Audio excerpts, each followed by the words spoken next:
മുഹമ്മദ് നബിയുടെ ജന്മദിനാഘോഷത്തിന്റെ ഭാഗമായി അൽ ബുറൈമി സുന്നി സെന്ററും ദാരുസലാം മദ്രസ വിദ്യാർത്ഥികളും സംയുക്തമായി മിലാദ് ഫെസ്റ്റ് സംഘടിപ്പിച്ചു. മദ്രസ വിദ്യാർത്ഥികളുടെ വിവിധ കലാപരിപാടികളും ദഫ് പ്രകടനവും വളരെ മികവുറ്റതായിരുന്നു. തുടർന്ന് നടന്ന സീനിയർ വിഭാഗത്തിന്റെ ദഫ് പ്രകടനം പ്രേക്ഷകരിൽ ആവേശമുണ്ടാക്കി.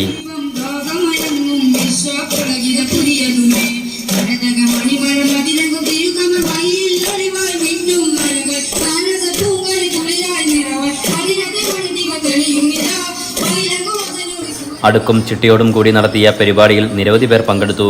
ഖസർ അൽ മലീക്കി ഓഡിറ്റോറിയത്തിൽ കമ്മിറ്റി ഭാരവാഹികളായ നഹാസ് മുക്കം, റസാഖ് ഹാജി, അബൂബക്കർ ഹാജി, നൌഷാദ് കൽപ്പകശ്ശേരി, ഷമീർ വല്ലപ്പുഴ, കരീം ഹാജി തുടങ്ങിയവരുടെ നേതൃത്വം നടന്ന പരിപാടിക്ക് ഹംസ ഉസ്താദിന്റെ പ്രാർത്ഥനയോടെ തുടക്കം കുറിച്ചു.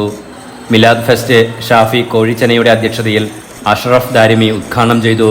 ശൈഖൂന അത്തിപ്പറ്റ ഉസ്താദ് തുടക്കം കുറിച്ച സുന്നി സെന്ററിന്റെയും മദ്രസ സംവിധാനത്തെയും മദ്രസ വിദ്യാഭ്യാസത്തിന്റെ പ്രാധാന്യത്തെയും ബോധ്യപ്പെടുത്തിക്കൊണ്ട് മുഖ്യപ്രഭാഷണം നടത്തി.